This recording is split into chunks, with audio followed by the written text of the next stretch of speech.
Hey guys, Darren Kelly, coach of Wise Ocean Pods, and welcome to the final episode of this preseason for the 2026 AFL Fantasy season. It has been a long road since we started the preseason a couple months back, but it is officially the last episode.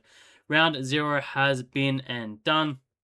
And we've got a lot to go through in this episode where we'll be going through the 5 games, talking about all the relevant players, but it's going to be an exciting episode because it's lockout week. Who would have thought? So let's get into it. All the pain.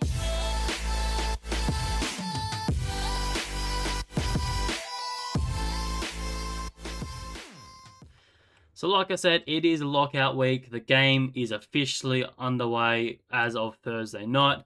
So this week is the crunch week. We need to take everything that we've learned over the last 2 or 3 months with a lot of research and obviously the 3 games that have happened over the last 3 couple weekends.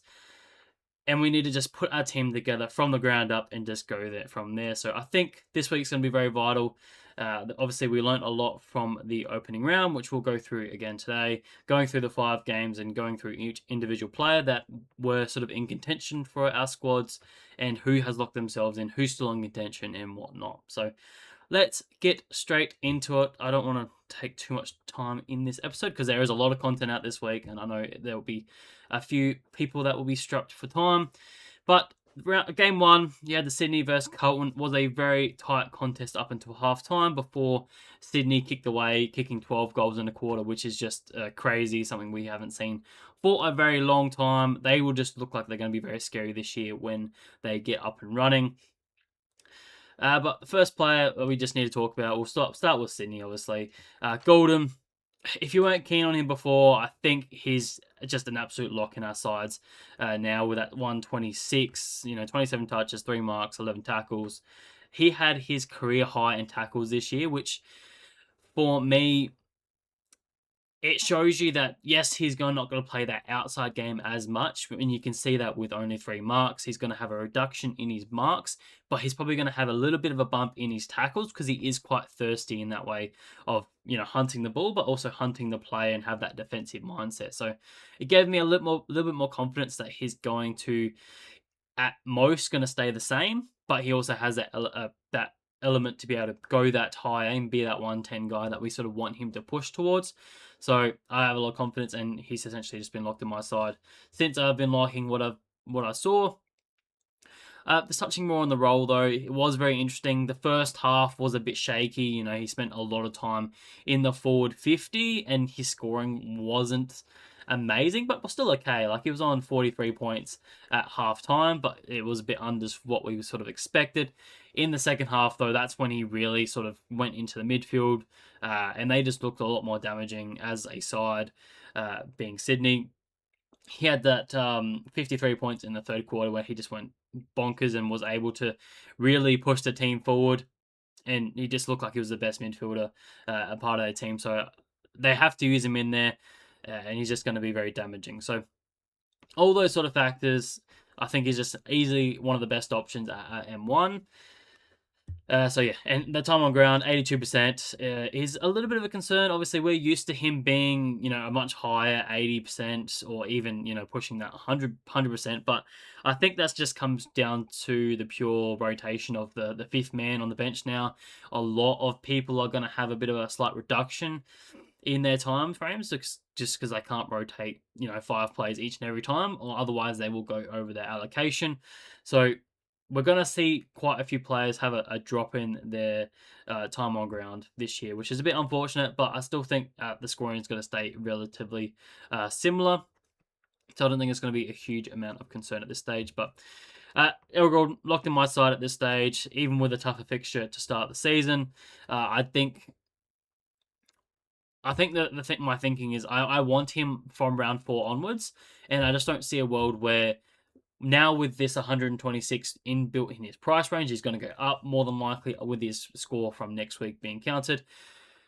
I don't see a world where I'm going to be able to pick him up in round 4 at a discounted price. He's more than likely going to be priced very similar to what he is now, or not going to be even further priced at that price point. So I think it's just worth starting him now and having him for the longevity of the season. He's going to be a good captain option, and then the role looks good. So I'm just locking him in there. Grundy was the next one, sort of, next up on the list that needs some conversation. 106, very interesting score. Very much like just hit his break even essentially. Feels a bit unders for what we probably expected against the matchup. Pitnet and Lockie. No, sorry, what's his name? Reedy down there probably felt like a bit of an easier matchup, but both are pretty big boys in themselves. So maybe it's a bit of a tougher matchup than what we probably what we expected.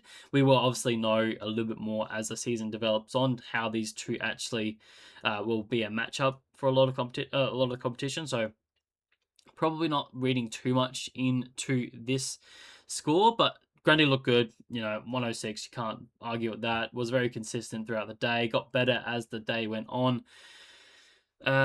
I don't think it hurts his selection at all. Like, if you were keen on him before, you're probably looking at starting him anyway. If you need that little bit extra cash from, a Tim English, who's probably the other very highly owned ruckman at R1, you can take that a little bit of a haircut to go down to Grundy, and I feel like they're going to be very similar in the way that they go about it.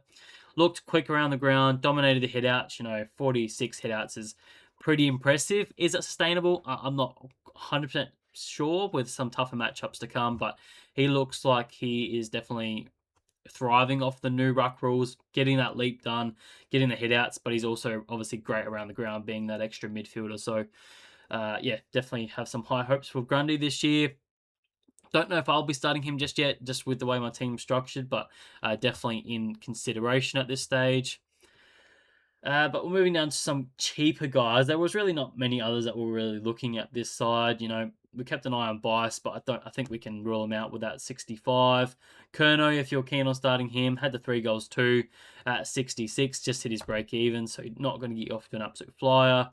Mills was disappointing than what I was expecting, but Jai Sarong is my boy. I never gave up on him. Fully had faith in my ex-Hawk boy that he'd, feature on our side at some point in this preseason, and he showed us exactly why in this game.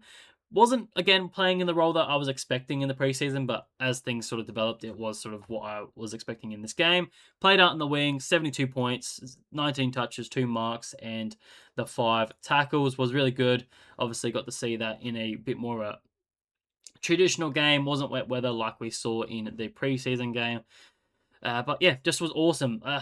In the first half, he was absolutely everywhere. Was on 54 points, I think that is, at halftime. So he was one of the best on ground. Had a 0-point third quarter, which is a bit unusual. He wasn't, resting on the bench or anything like that. I think it was purely just due to the fact that Sydney were just dominating. It was coming out of the centre bounces straight into the forward line and just got locked in there. So it wasn't really a wingers type game at that point in time.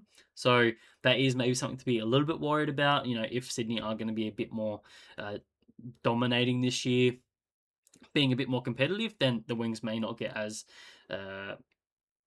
used up, so Sarong may suffer in that way. But with a 72 points baked into now his price rise, I think you just have to start him, lock him on your bench. He could potentially even be a sneaky forward option for us if the matchup is right.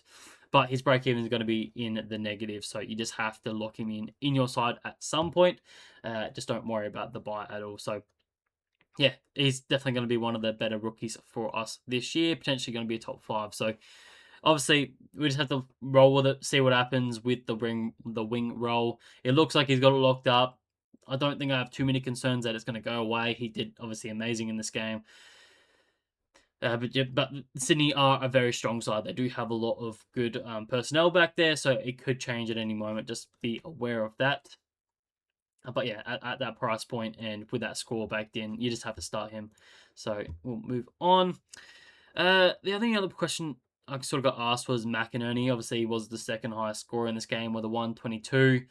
We shouldn't probably be too surprised that we have seen these scores from him in the past, where he's, we sort of started to see him sneak into that midfield a little bit towards the back end of last season, where he was getting these sort of 20 to 40% CBAs, and we saw some pretty big scores from him. So not massively surprised to see him go big in this game, but Is he a starting option for us as a forward eligible player?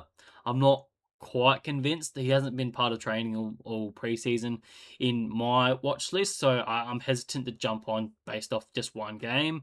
But I do feel like there is potential that you could go there and see how it plays out. Potentially being a top six forward for us this year, but going back and looking at his stats, he only averaged 85 with over 10 games where he had sort of over 20% CBA. So, from his 78 price tag or 79 price tag here, it's probably not enough for me to start with him to have the confidence that he's going to be there. But there is probably a little bit of meat on the bone. Maybe with Sydney being a bit more strong this season, could give him that extra bump. But the scoring was a bit up and down depending on how they were sort of going. Very contested, tight and contested game in the first half, whereas it was a bit more free flowing and heavily going Sydney's way, and he was able to get the points there. So. Also kicked 3 goals, I believe, so that may not happen every single week, and that looks closer to 100. So just take that into consideration. I don't think we're going there. But we'll move over to Colton now, where there's only real 2 men that we're looking at here, and that is Sammy Walsh, who was the number 1 scorer for them at 99. Bit of an awkward one. Obviously, would have liked to see the triple figures, but he was just phenomenal in this game. 32 touches, 3 marks, 2 tackles. 77% time on ground was a bit not great, but he looks fresh, looks fit, and is moving freely, which is all we realistically need to see from Sam Walsh. Obviously, the role was amazing as well, as expected with Chera out, so he was the number 1 CBA guy with 78% or roughly that amount. Should pick up a few more tackles. I expect it was a pretty low tackling game from Colton overall, with only the 38 tackles. That should bump up to 50. So expect to see his average move up in the a bit more of a healthier range. But what we want to see him push 105 essentially from his starting price. So I think he can get there. It's just whether he's going to start getting tags is my question mark, because he does look very damaging. So there is a world where you could not start with him if you're not super on his on the train. But I think a lot of people will be starting him at this stage just as that cheaper price tag that has the potential to go big. So just be aware of that. But I think he's pretty much locked himself in my side at this stage. But again, I'll see how that develops throughout this week. The only other one was the likes of Smith, Jagger Smith, obviously. 27 touches, 3 marks, 2 tackles. Very similar stat line, but with just the 82. Basement price, equal third mid, huge positive. Looks like someone we can hold for until the mid-season buys. Realistically, he's going to be the one that makes the most amount of coin alongside Flanders, more than likely.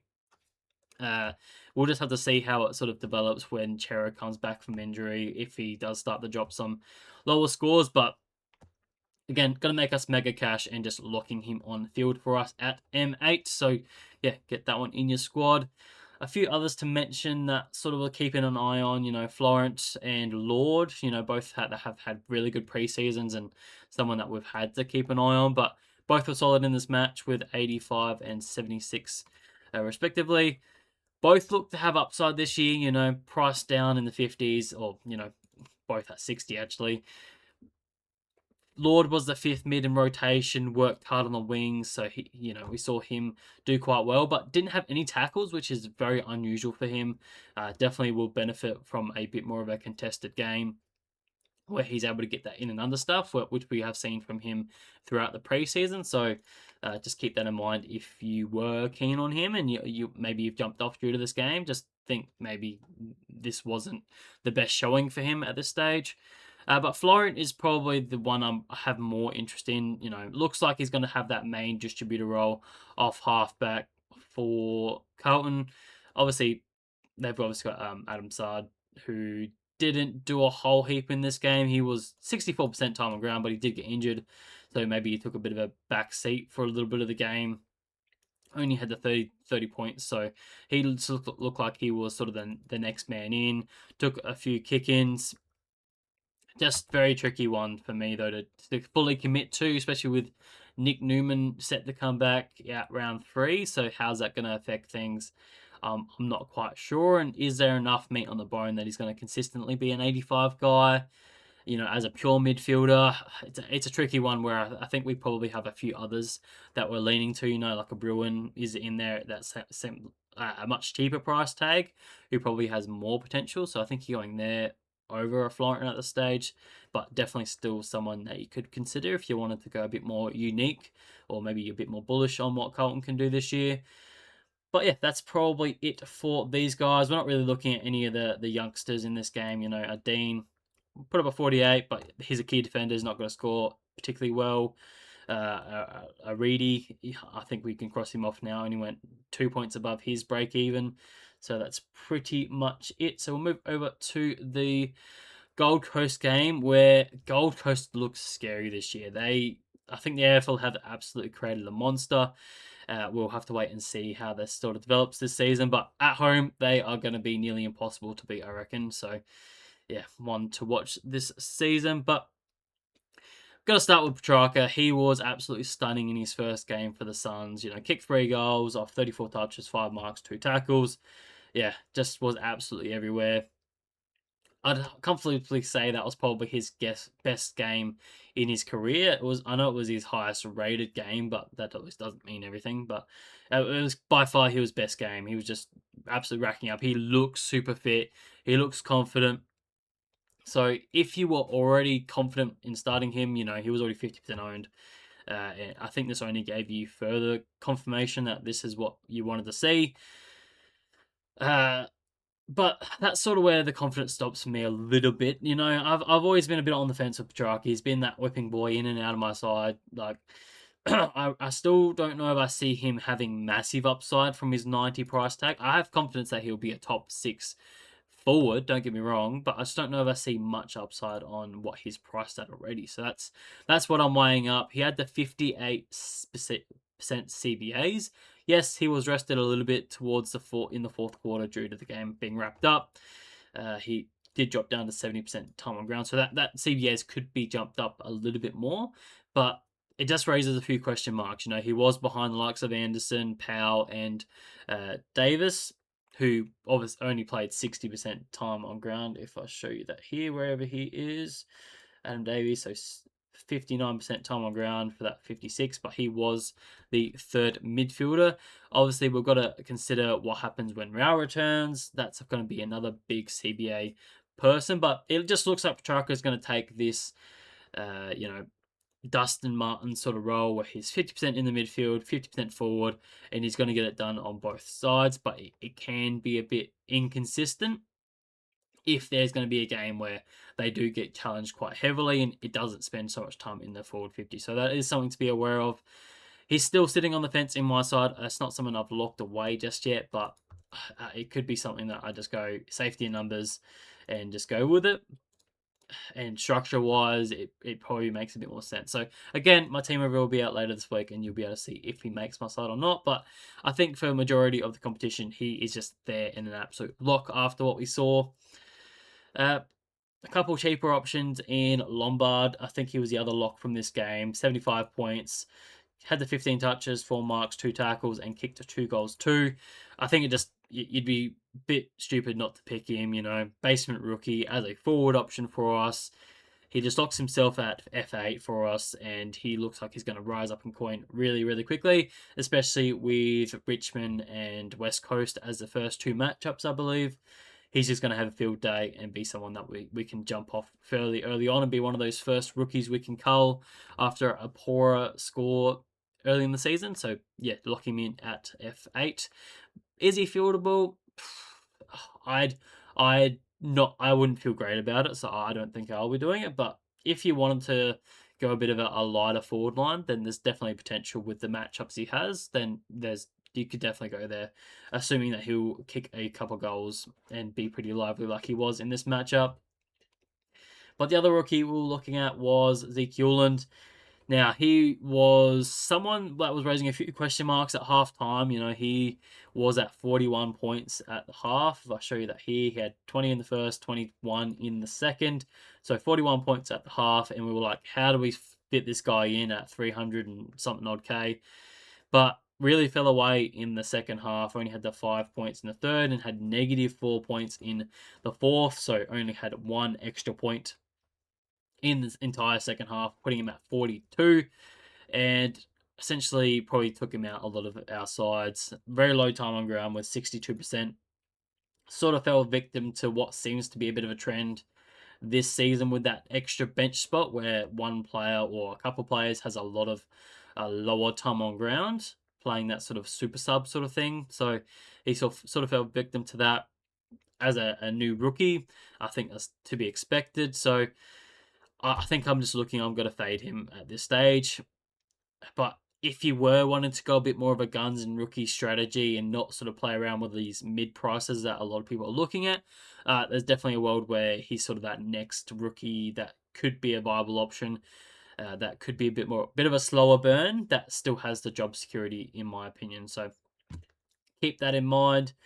But realistically, there wasn't too many others that we're looking at from the Gold Coast. You know, if you were keen on Noah Anderson, I don't think he did any harm in your side this week. 24 touches is a bit lower than expected, but had 5 shots a goal, one goal for. Definitely could have had a big day out if he kicked a bit straighter. So if you were keen on him, I definitely think that there's still potential that you could still go there.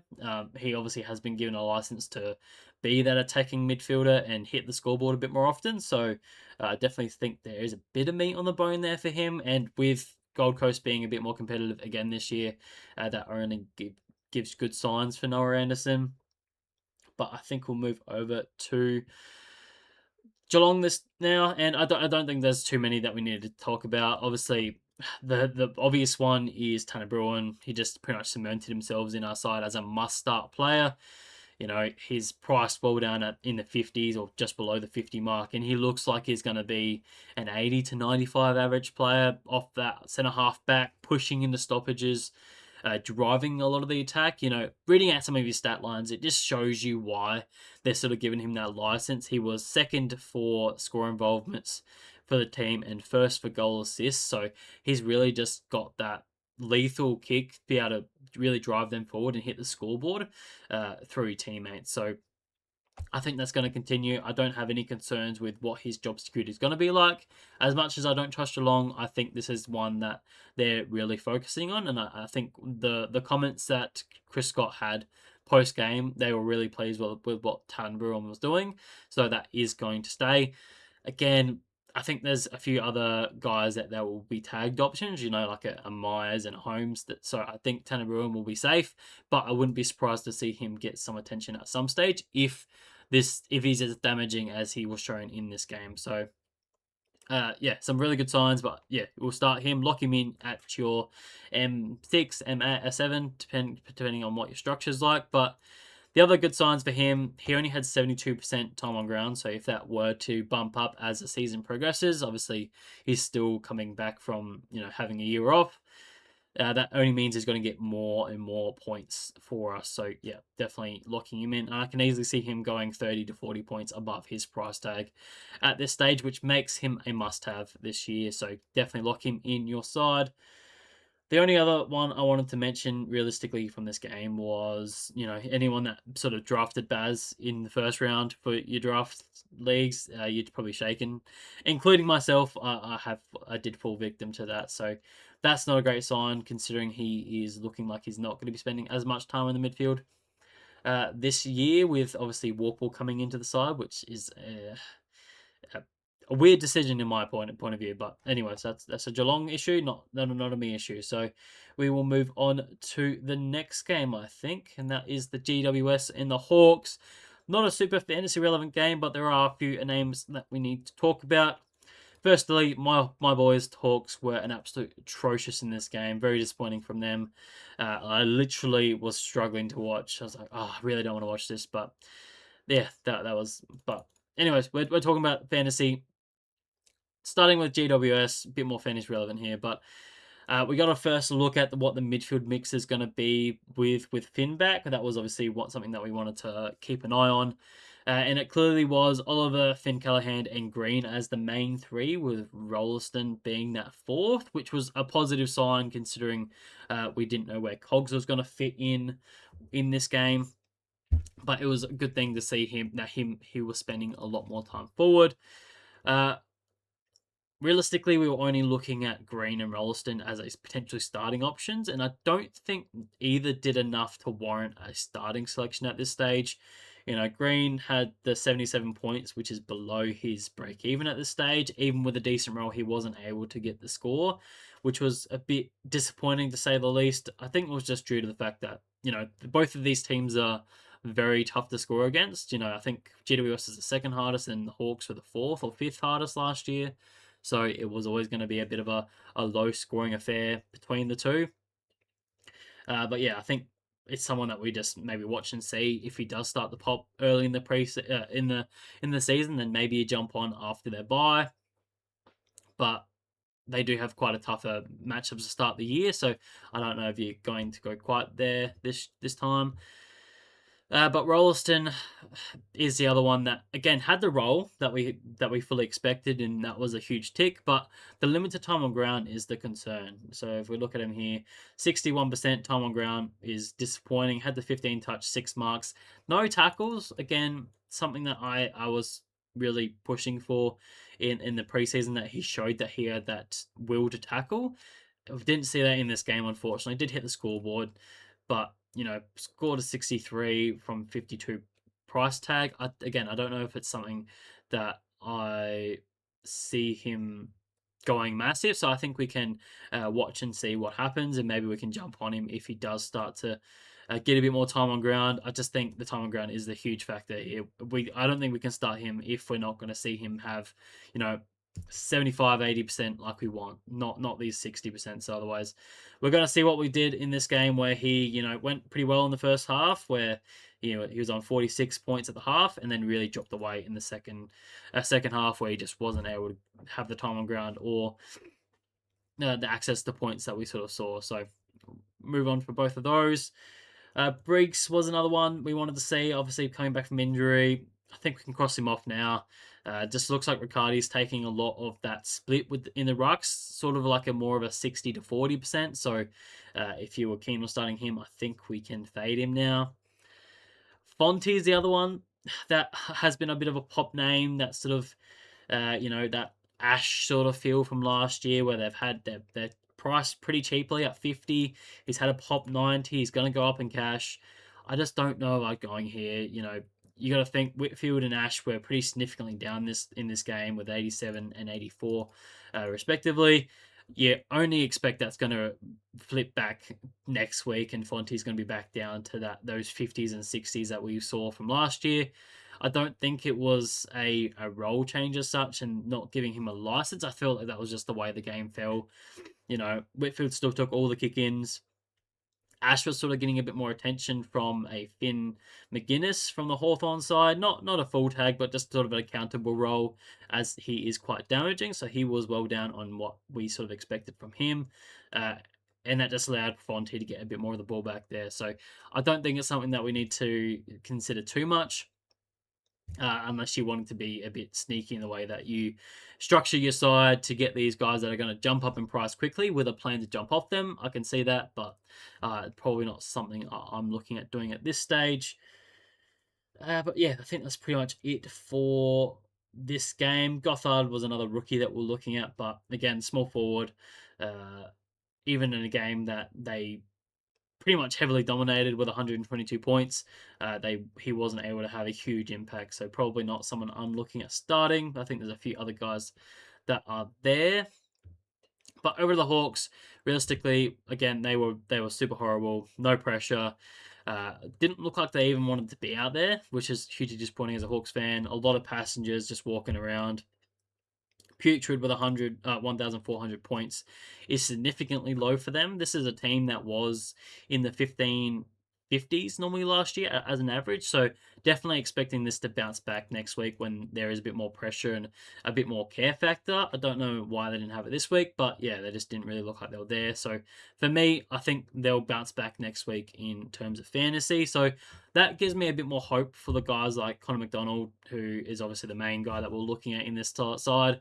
With that 79, he still was the fourth highest scorer for Hawthorn, with 20 touches, 3 marks, and 4 tackles. So showed a pretty good stat line that he can spread and get marks, can be that tackler, being equal highest tackles in the game. but also very well up in there in the disposals. So I'm still quite bullish on what Connor McDonald is going to do this year. Maybe that's me being a bit biased as a Hawthorn fan, but just looking into what he did, he had 3 goal assists, 7 score involvements, 4 clearances, which was the third best in the team. So there was no, by far, it wasn't his fault why the team did as poorly as it did. So I think it'd be very harsh if they were to just instantly flick the switch and change him back to being a small forward. But I can see the concerns for a lot of people there, people jumping off. But he was clearly the fourth midfielder as expected, had the 33% CBAs, did have 0 CBAs in the fourth quarter, which is slightly concerning, but he also had very low time on ground with only 46%, which is unusual for a guy like Conor McDonald. We're used to seeing him be that 85 to 90% sort of guy, as he does have a huge tank. So I do, again, expect that to bounce back next week. But still, 76% is still 10 points above what he's priced at, so he's still moving in the right direction. And again, I do expect it to increase next week with a shaking off a bit of rust, getting back to a bit of an easier matchup, because you've got to think GWS was the second hardest matchup from last year. They're going up against an Essendon next week, who was the third easiest from last year. So again, I think you could get us off to a pretty good start next week. Friday night against Essendon, he could put up a very decent score and get moving his price in the right direction. So for me, Connor McDonald is still in my side, and I'm still pretty bullish on what he can do. Again, he didn't hit the scoreboard this week, which we have seen and he's able to do in the past. So like what I saw there, but everyone else from Hawthorn, probably can wipe them off. Like Weddle was disappointing, Ward was disappointing until the second half. He was just did nothing in the first half at all. You can see he had 28 points to the halftime and had 45 in the second, so very inconsistent. Whereas Conor McDonald was a bit more consistent throughout the day. So we'll move on to the fourth game, which is the Brisbane Lions and the Doggies. This was a fantastic game to watch. Super high scoring, tight contest, but also free flowing, and allowed a lot of the superstars of the competition to do their work. And none other than Zorko, he would put up the highest score of the weekend for a 142. He's still got it. Definitely still going to be part of that top 6 defenders this year. I feel like it definitely swayed a few people to look at him a bit more. He's sort of one that's gone under the radar this preseason, obviously being 37 this year. Obviously, we're talking about Whitfield. A lot of people on Rosie, Sinclair's sort of popped up in recent times, so Zorko's sort of been the one that's gone under the radar a little bit. So I could see a few people starting him with a few other primos failing in this game, in this round 0, like a Whitfield or such. He went unders for what you would have expected, so I could see a lot of people jumping ship there. But for me, I don't think I'm realistically starting a Zorko. They have a lot of guys back there that can easily do the role that he does with a Fletcher, a Coleman, and a Wilmot at any stage, and they will more than likely have to rest him at some stage this year. He is 37. They do have to be careful. They are trying to go, get a three-peat. So the last thing they want is for a Zorko to do a major self-injury. So they do need to be careful. And why wouldn't you rest him when you have such depth available to cover him for a week with a McCarthy in the twos being training in the halfback and showed some good signs back there. So yeah, I don't think I could start with a Zorko, and we'll even have question marks around whether I want him in my side at all this year with those concerns that he may get rested at some stage. So something to weigh up, but not for me.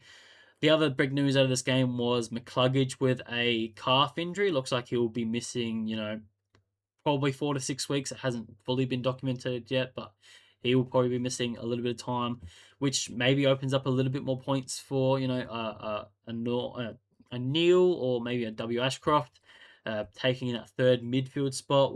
We always known that if he can make that main group of guys, that he has some upside in him. So if you wanted to go there, you could with a bit of security in the first 4 to 6 weeks. But again, it is only short term. Another big mid, though, was Dunkley.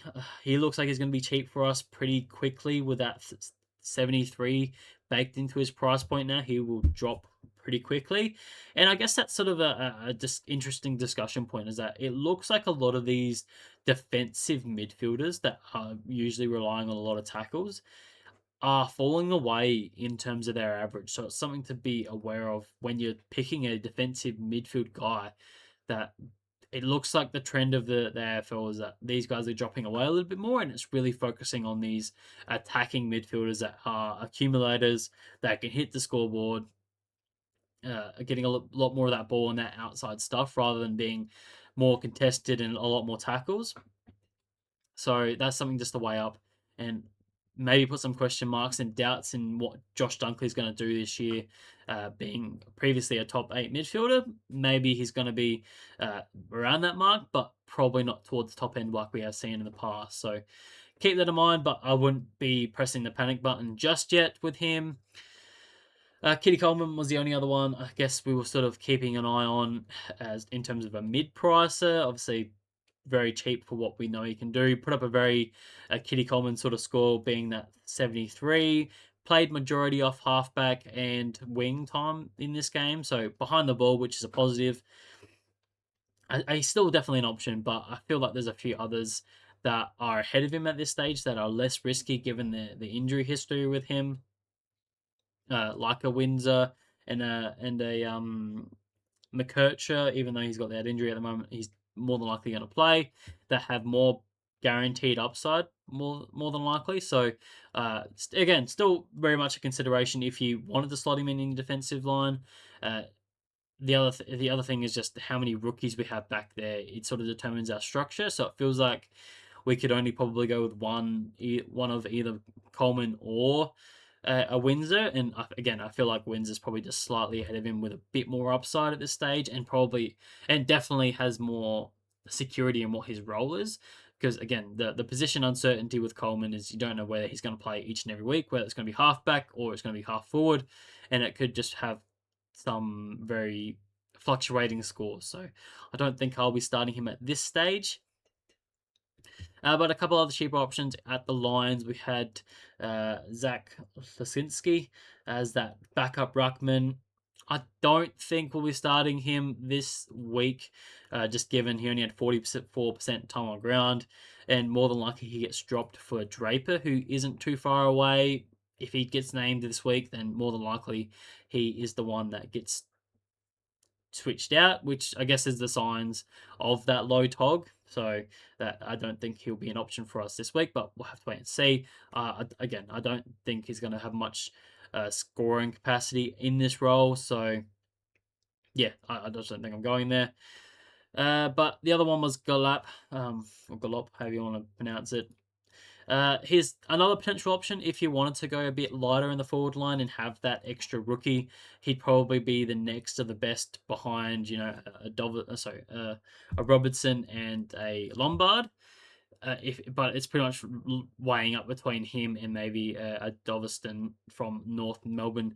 Whether you see him having a bit more scoring potential or not, you could just play a bit more safer and go with a Galap with that baked in score, having that guaranteed price rise coming his way this weekend. So that's all for the Lions. We'll move over to the Doggies, where they're a bit more fantasy relevant as they usually are, but a few cheaper guys we need to talk about that I think essentially lock themselves in a Connor Buderick and a Lockie Jacks. Now, this is probably where I should go on a bit of a tangent and say that I absolutely hate opening round at the moment. Connor Buderick has been in my fantasy side all preseason.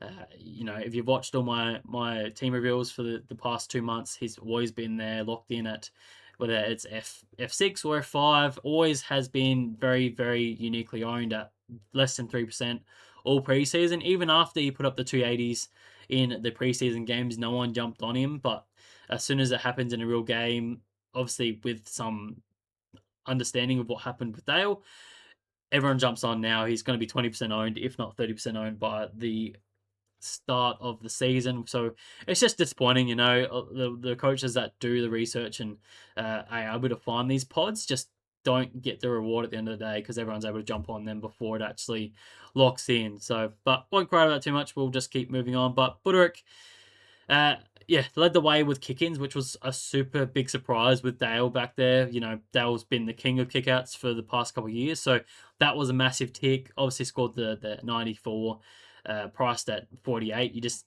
have to do it now. I think he's one of the locks you need in your side, so just do him there.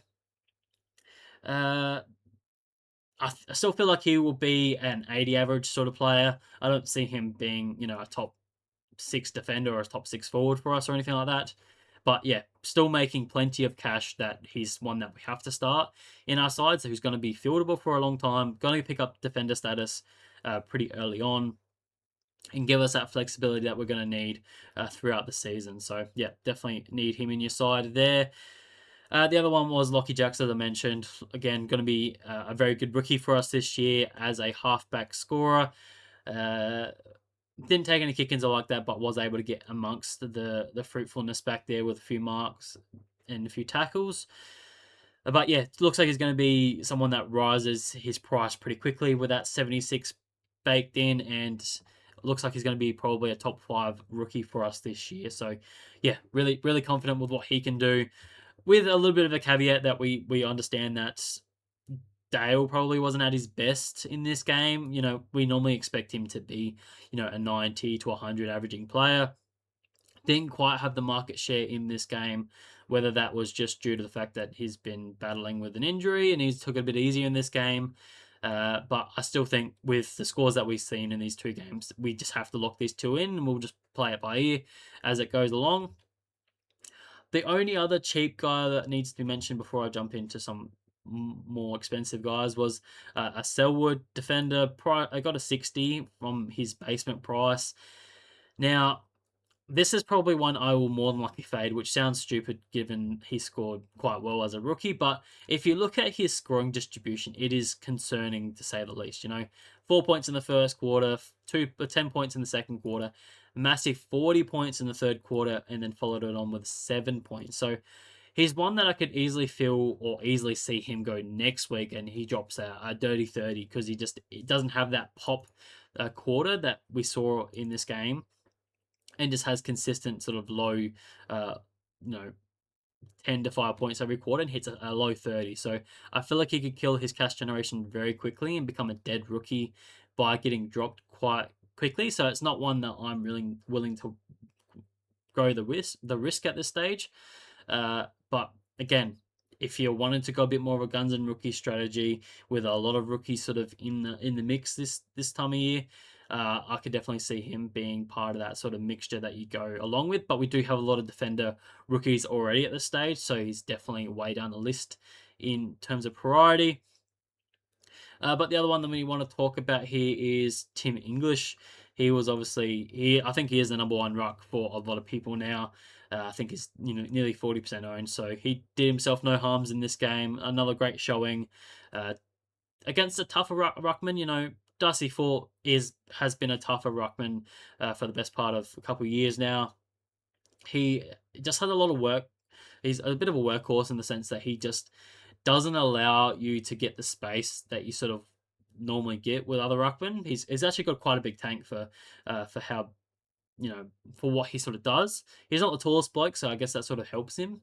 But yeah, he definitely was able to keep English a bit restricted in this game, but we saw him get a bit more on top as the game sort of developed, showing Tim English's great tank.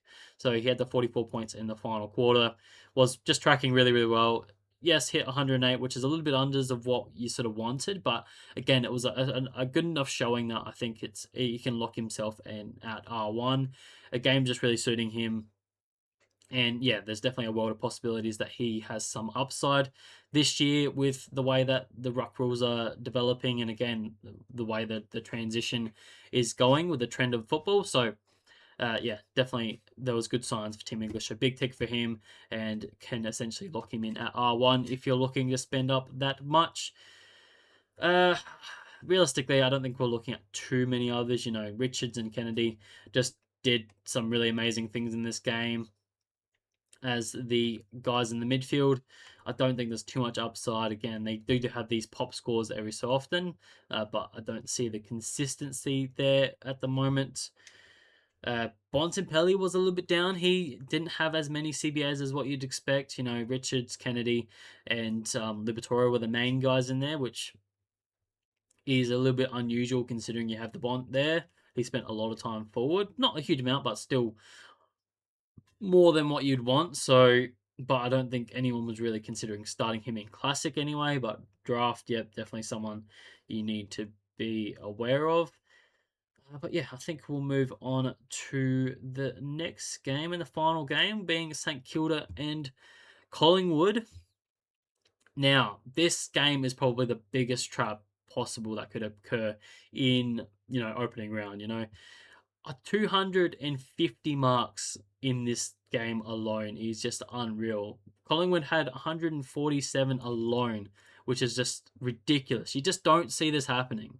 I even did a bit of research to see when there was the last time we actually had a game like this, and the last time was back in 2019, but it's only happened once in the last 10 years. So you don't see these games very often. So is it a trend that, this is the way the game's going and being a bit more free flowing, super uncontested?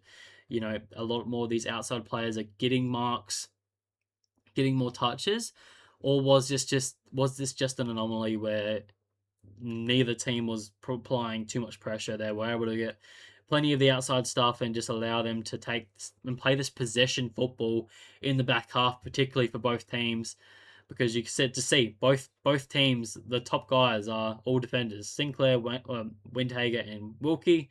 Even at Flanders, you can say took a lot of the halfback stuff. Hill off the wing does work halfback a fair bit, but then for the Pies side, you have Josh Dacos. Nick obviously just goes wherever he wants and has been a defender in the past. Houston, Maynard, and then you start getting into a few other positions. But yeah, it just seemed like both teams are playing keepies off in the halfback on either side and just really trying to be a bit more slow ball movement, be a bit more precisional when they're going forward, really trying to spot that man going forward, rather than just running the risk and trying to play a bit more chaos footy like we have seen a lot of other teams do. So is it a game style shift or is it just an unusual one? I'm yet to make a decision on this. But yeah, very, very unusual. So I'm trying, I don't want to take too much out of it, but I feel like we kind of have to. These scores count at the end of the day. So it's something that we definitely need to weigh in our considerations for the year. But we'll start with St Kilda, talking about their players. We got the main duos back there in Sinclair and Windhager.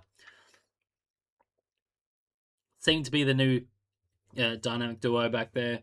They just both racked up again, second week in a row, and both should be really considered in our side.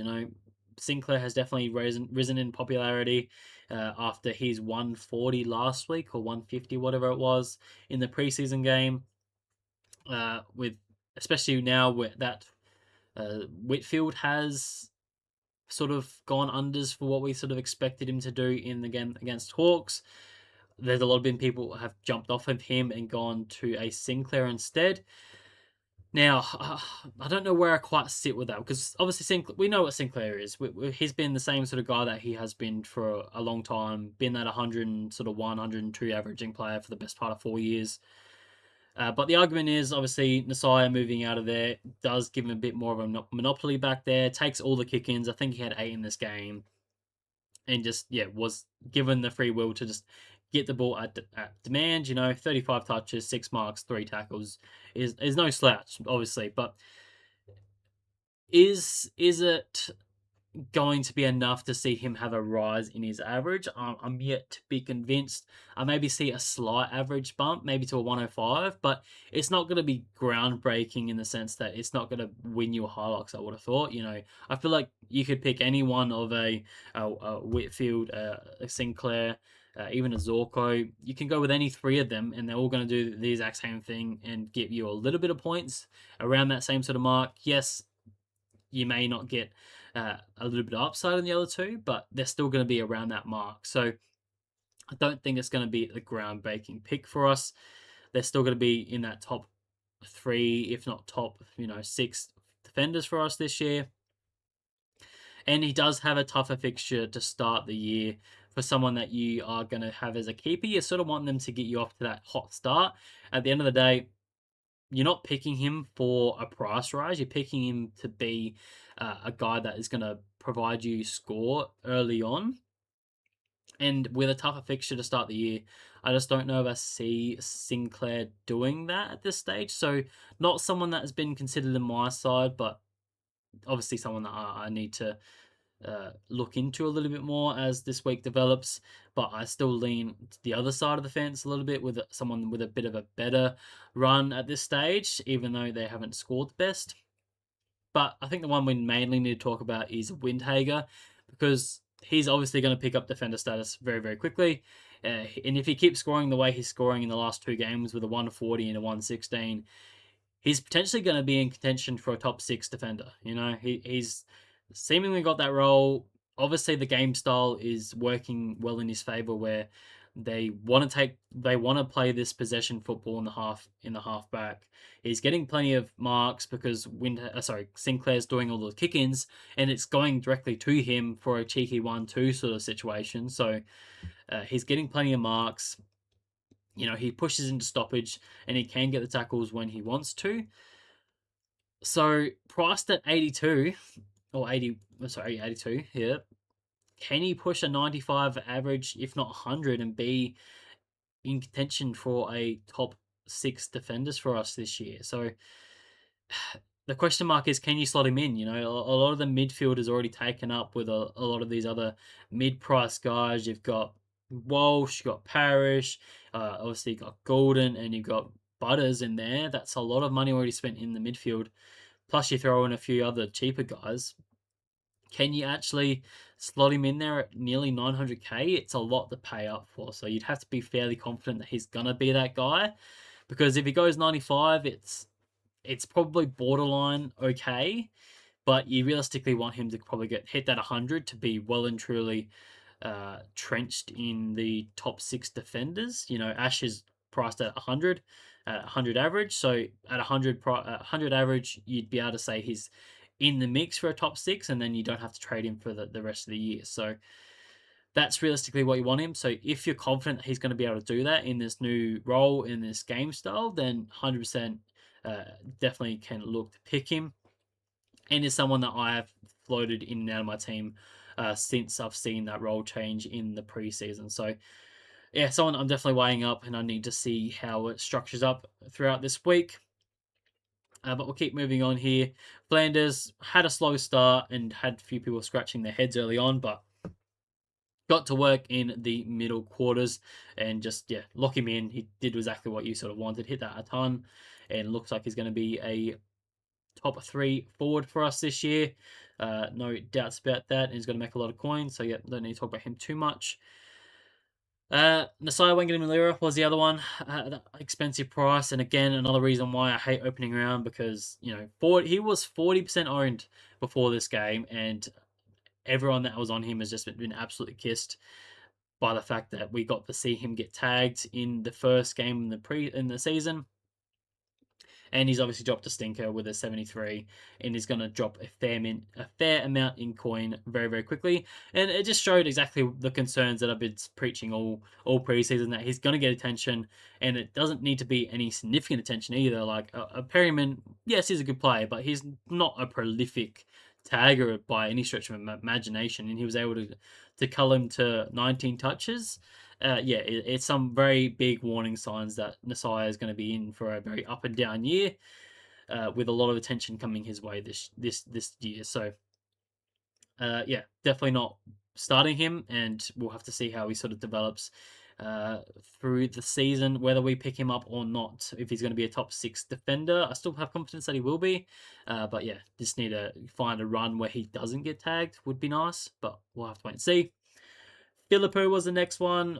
Again, probably a little bit disappointing, with just a 66, and does raise a few question marks whether we should be starting him. But from my point of view, his role was still fine. He had the 42% CBAs, which, again, is probably a little bit down from what we expected, because he was meant to be the third midfielder as we got shown in the preseason games in both of them, but he was the fifth guy in this one due to the fact that Garcia was sort of playing a bit of a tagging role in Dacos, sort of a defensive midfield role.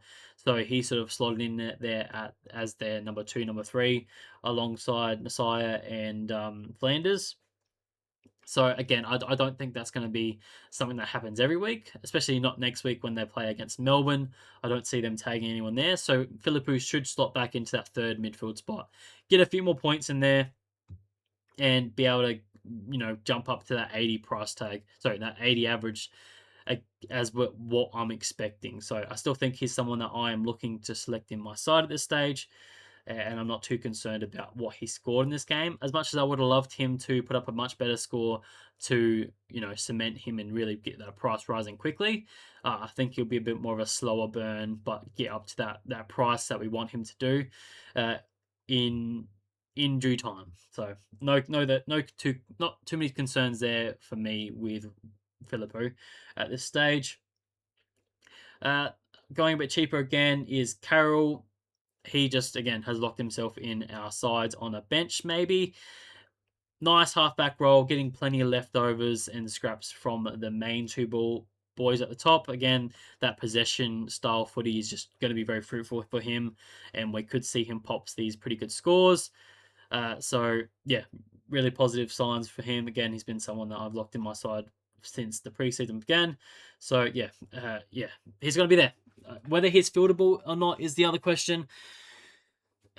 If you wanted to go a bit lighter in the midfield and run someone alongside Smith, then I definitely think Carroll puts his hand up as that next best, above the likes of your Dersmers and your Sharps. He just sort of slots in there.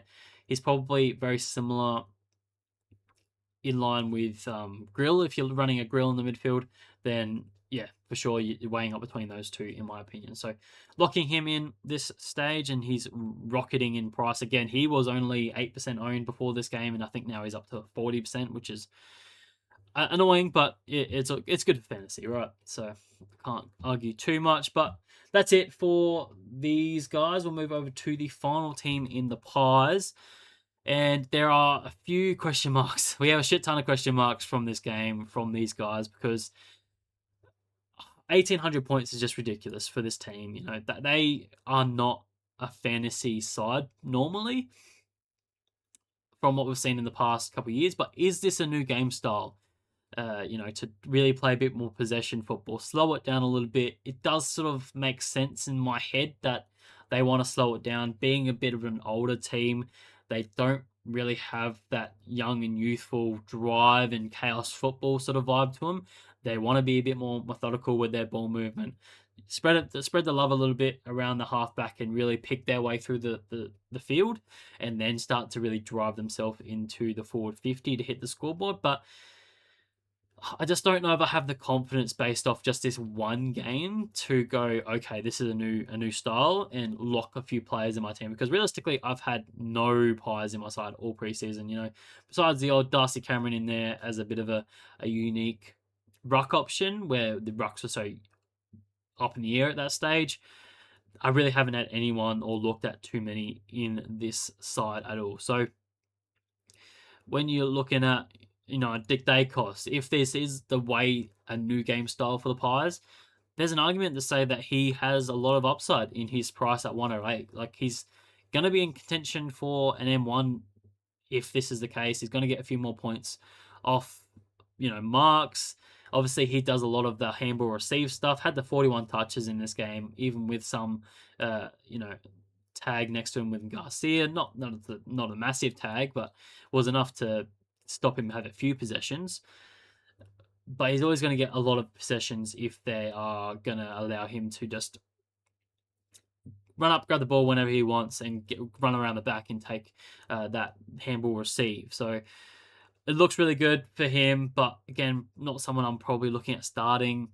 Just with, he's going to receive a lot more attention and a lot more lockdown roles, the way that their pure objection is just going to be stop Nick Dacos getting the ball, so stay right on his heel at all times. So I don't think I'll be going there. But these other two boys in Josh Dacos and Houston is where the interesting discussion happens, because Josh Dacos was the top scorer, obviously, with the 141, had 13 marks, which is his career high, which is just crazy to think. 13 marks just doesn't happen very often. 141, as I said, so he's going to have a pretty big bump in his price point to start the year. And can he become a top 6 defender for us is the question mark. Again, I don't have the confidence to say exactly right now if he does or not, but that's what you need him to do to be a worthwhile pick as a starting selection.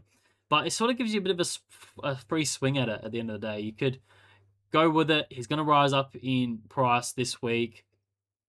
Maybe you see how it goes next week against a bit of a tougher matchup in the Crows before their round 2 bye, and then look to jump off. Maybe, but I just don't think I'm going there. Not at his very expensive price tag. Houston is the one that is the more feasible one in my opinion. Price down at 67. He's very cheap, down at 700k or so. So he's a bit more achievable in the sense that you can pick him up quite easily. But he's in a shitty line where we have a lot of defenders. So it's like, who are you sacrificing to allow Houston to come into your side? Is it a McKercher who is 100k more expensive than him? Or are you spending up that little bit from a Windsor to go to him? Or are you just culling a rookie like a Blackston or one of the other 4 or 5 rookies that all have performed pretty well to this point that look like are going to generate a lot of coin for us to be able to get Houston into your side to generate this 100, 150k and be that cash generation for a couple of weeks, or to go even a little bit of a deeper level, is he going to be that Lockie Ash from last year where you pick him up as that round 0 bolter that has guaranteed price increase coming, but then goes at a pretty good click for the remainder of the season, because all we've heard from the Collingwood is that they want the ball in his hands off halfback, but we hadn't seen it until this point in the preseason, because he hadn't been scoring particularly well in all the preseason games, whether that was due to not showing their hands or just, maybe this was just the outlier game. It's hard to really say at this stage, but from what I could tell in this game, they wanted the ball in his hands. Obviously, 11 marks was pretty impressive. 28 touches is the third best in the side, so you can easily say that they wanted the ball there. And with his history of being a primo for us in the past, where he's averaged over 90s for consecutive years, there's an argument to say that he could get back to that. Price down at 67. Is there a world you can start him and just see how he goes against the Crows next week? Again, very similar to Josh. You could take that 100, 150k price raise and then jump off at round 2. Yes, it locks in a trade for you after round 1, which is a bit scary in my opinion, because, what if we have some mid-prices fail and we need to jump off them, or, you need to jump on a rookie that's popped. There's so many things that happen in round 1 that we just don't know exactly what's going to happen yet. But I could definitely see a world where he does well against the Crows and puts up another 90, and then maybe you keep him through round 2, and then he continue going through and just roll with him for the next couple of weeks while he's generating cash. And you could very easily see him be a 90 averaging player again as one of the main distributors back there. He took more kick-ins in this game, so he had the 6 kick-ins rather than Josh Dacos, who had the 4. So that seems to have been a slight shift at the Pies to allow him to be that bit more of a user back there. Is it going to be enough, though, to be 20, 25 points of upside from his 67 price tag, though? That is the question marks. I'm just not 100% sure. And it would have been a bit more easy to understand if there wasn't 147 marks in this game, like if it was down to the usual 80 to 90, like you'd expect in most games. Then I think that would present a much easier picture that realistically Houston would have only had 7, maybe 8 marks in this game, and maybe only put up a flat ton. but that still would have raised some question marks of, okay, can you start him? But a 120 just gives you that little bit of extra bump that the price range is going to be rising really quickly. And I can see why a lot of people are asking about it and even considering or locking it in already. So how am I going to go about it? I don't know what I'm going to do at this stage. It's something that I'm going to research a little bit this week. But at this stage, I'm leaning away at just because I don't feel comfortable at the stage. Again, he's not someone that has been training in my preseason squad all season. I hadn't liked what I've seen in the preseason so far, where he just really didn't really get amongst it in any of the preseason games. Even with a couple of the other guys just missing, like the Dacos is obviously due to Origin game, and then Josh Dacos missed, I think, the preseason game for some reason, or vice versa.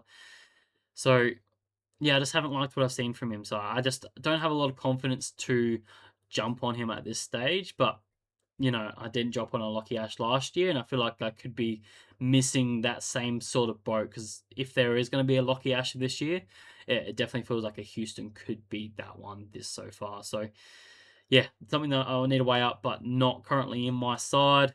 But the final player, not that I need to talk about him too much, but Darcy Cameron, if you wanted to go a cheaper option in the ruck line, he looks like he's going to a new level. Again, looks like the roles suit him.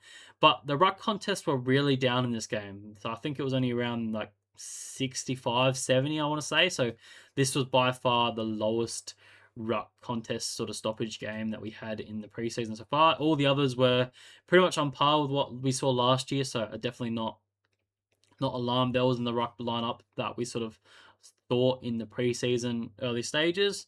But we saw Darcy Cameron still able to score quite well, even with only 20 hitouts, considering there was only like 50 for the entire game, 21 and 28. He was still able to get the stuff around the ground with 19 touches, 5 marks, 6 tackles, and got on the scoreboard as well. So, again, is that due to just a lot of extra points on the ground or, yeah, whatnot? So, probably not someone I'm looking at starting anymore, just trying to lock up that M1 spot a little bit, sorry, R1 spot. But again, if you wanted to be a bit more unique and you do see some upside in him, there is definitely a play there for sure. But that is all the games talked about. A lot of fun football to watch, and was definitely pretty intriguing to see how things are gonna develop this year. But in summary, I just really don't like round one. I feel like it doesn't reward a lot of the coaches that do a lot of the hard work in the preseason to do the research and find these players that are gonna have these new roles and get the points upside, like a Connor Buderick, like a Cowan, sorry, not Cowan, uh, Carl, what's his name? Carroll, bloody hell. These guys were all very unique in the sense that would have given us the leg up. If we didn't have opening round, no one would have started them, or very little amount of people would have started them. But now everyone's going to jump on them with this cheat code coming in. But it's just what it is. We can't change it. Hopefully, in the future, they do get rid of it. I would love that, just because it makes things a bit harder in the sense, and it does take away from football in the sense like it didn't really feel like there was the proper season had started this week for me. Being an SA boy, a lot of my mates are Crows and Port fans. No one's really up and about for round zero, and from what I've heard, not even the guys in Brisbane really get up for the games either. So it just doesn't make sense to me why they go about it. But it also just throws in these haymakers like a Houston, who realistically no one was looking at, but essentially you're getting a free swing at somebody to get that price range that has very little risk that you can look to jump off fairly quickly, but it gives you very little downside of the sense of things just with some backup plans, but it can work against you just with obviously you need to fix a few things up the week after, and you're locking in a trade when you only have two. It can work against you, but if everything does line up perfectly, there obviously is a world where Houston does pay off for a lot of people. Whereas if we didn't have opening round and we all just started on 11 playing field without these in-back scores and picking it from round one, then realistically no one would have started with the Houston, and maybe we'll be having this conversation after round one, where we have other players pop in other games, but we'll have to see. But it's not all doom and gloom. I don't mean to get all mopey, but yeah, there's still 8 teams out there that didn't play, so you're still able to find these few unique guys out there. So hopefully you've done your research, and hopefully you've locked in a few of the unique guys that are going to help you get a bit of a leg up on the competition to start the year, because it is always nice to have a few unique guys that, again, if they do go quite well, they are going to give you that little bit of an extra bump above the competition that go with a very vanilla sort of slide. Because yeah, that's just the way things are going to go. There's going to be very few differences. I think more than likely most teams are going to have 2 or 3 differences to start the year, and then it's just going to be a trading game from that point onwards. And who really knows what happens then, because it really can be all down to luck, whether you cop injuries or not, or you're just trading in the right guys at the right time. So we'll see how we go this year, but looking forward to the season starting on Thursday night. I will be again dropping a team reveal on Wednesday, so my final team reveal before we get the official teams on Thursday night. And I'll be doing a bit of a preview for my round one as well, obviously looking at captains. Captains will be pretty interesting, obviously having to probably roll with just a straight up captain, not doing the VC option with no red dot at this stage, looking to just roll with around 30 green dots. So need to look at a lot of captain options. We do have a fair few big guys in there that need to be considered, but hopefully you are all excited for that and are staying tuned for Wednesday. But yeah, flick any questions you have down below. Maybe I didn't talk about someone that you were keen on, flick that down below. Happy to have that discussion. But yeah, also you can check out the Q link as well if you want to go there. And the other thing is I will be opening a fantasy league in the AFL app, obviously, if you wanted to get involved in there. I think I think it would be cool to see the people that are watching me, to see how well they're doing. Yeah, I feel like I hope I give enough good advice that a lot of the coaches that are watching me are doing quite well, and I thought I saw that a lot of that last year. So it would be nice to be able to see a lot of coaches jump in there. So I will give that code in the description, and I will be putting that up on the screen on Wednesday as well. So I hope you stay tuned for that. But until then, have a good day, guys, and I will see you then. Cheers.